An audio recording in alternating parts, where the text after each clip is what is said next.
Hi everyone, Donut here. Today we're going to talk about more controversy because we love that shit on this channel. Oh, it's a shit in the first 6 seconds. AJ, please go ahead and bleep that shit. In particular, this controversy that we're talking about today is going to be a man running from police with no legs.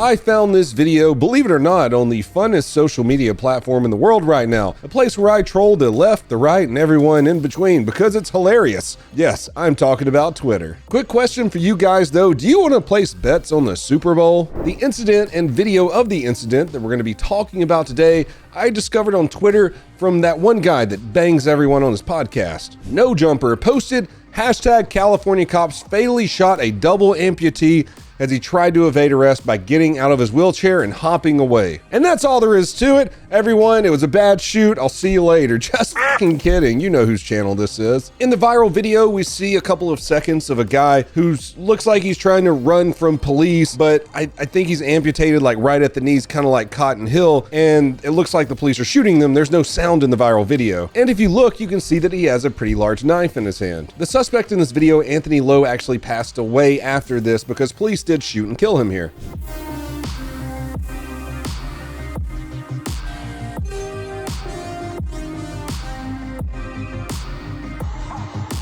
Let's look at what happened leading up to this video and why a guy with no legs was shot by police. The first article I started reading about this was titled, California police kill double amputee who was fleeing scared for his life. This article states the family of Anthony Lowe has been critical of the January 26th shooting, saying that he was not a threat to officers because of his disabled condition. They are expected to file a lawsuit against the department and are calling for the prosecution of the officers. I'm heartbroken and filled with anger and rage, Tatina Jackson, his younger sister, told The Guardian on Tuesday. I just can't understand why they would do that to someone in a wheelchair. I want somebody to explain to me what was the reason that you had to gun down a guy who has no legs. Let's dig a little bit deeper, and as always, I'm going to stay impartial and unbiased, and we're just talking about something that happened. You guys can make up your own opinion in the comments below. Police were originally called to the scene and had a confrontation with Mr. Lowe because someone said, hey, this dude's been stabbed. Not Mr. Lowe, some other guy got stabbed by Mr. Lowe. The suspect had nubbed up to a random dude on the sidewalk and stabbed him in the chest with a 12-inch butcher knife.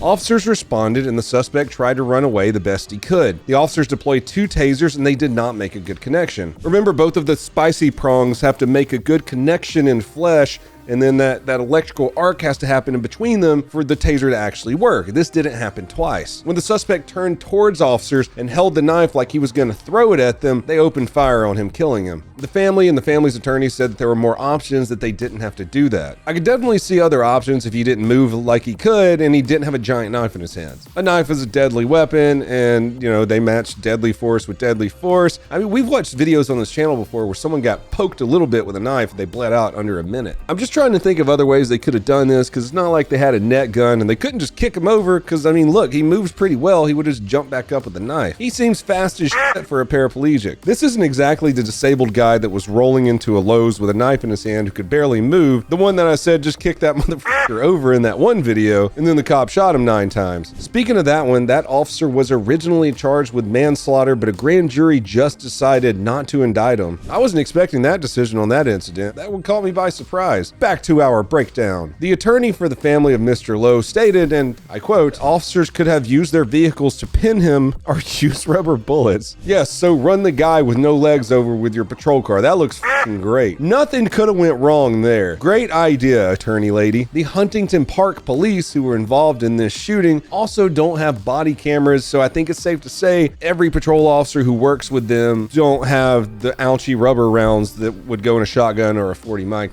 If you can't afford body cameras, you probably can't afford stuff like that. So, defund the police and all those things. Would you like to know what my idea is of a good time? It's getting on Twitter and stoking the old fire. I says on Twitter, if someone looked like they were going to throw an 8-inch long chef's knife at you, would you shoot them? It turned out to be 12. I was wrong. 65% said yes. 34% said no, with 60,000 votes. The top comment is, tough question, I'm stumped. A thrown knife versus a bulletproof vest. Boy, I wonder which would win. A knife isn't reloadable, so I would only shoot once. Miss if he missed me, and try to actually get him if he got me. What the f did you just say? I don't think I would. I feel like I can dodge. However, I'd understand if someone did. Yeah, because I'm not trained in the ways of de-escalation, and if I just had the justify on me, yeah, but if I had a taser, I might have pulled that out. Who knows, right? They did that twice. Just catch it and throw it back. It's crazy. Every time I say something like that on Twitter that's unbiased, I get like 5 death threats against my life. Very cool. I think that means I'm doing something right. In the end, I feel like this might be a lawful but awful situation. That's not for me to decide, though. That's for a grand jury, and of course, you lovely people in the comments to decide. Let me know in the comments below what you think of this situation. If you want to help support the channel, please go to donutoperator.com, get some super sweet merch, or subscribe and follow me on every other platform. Hit that like and subscribe bullshit below. And as always, please have a fantastic day.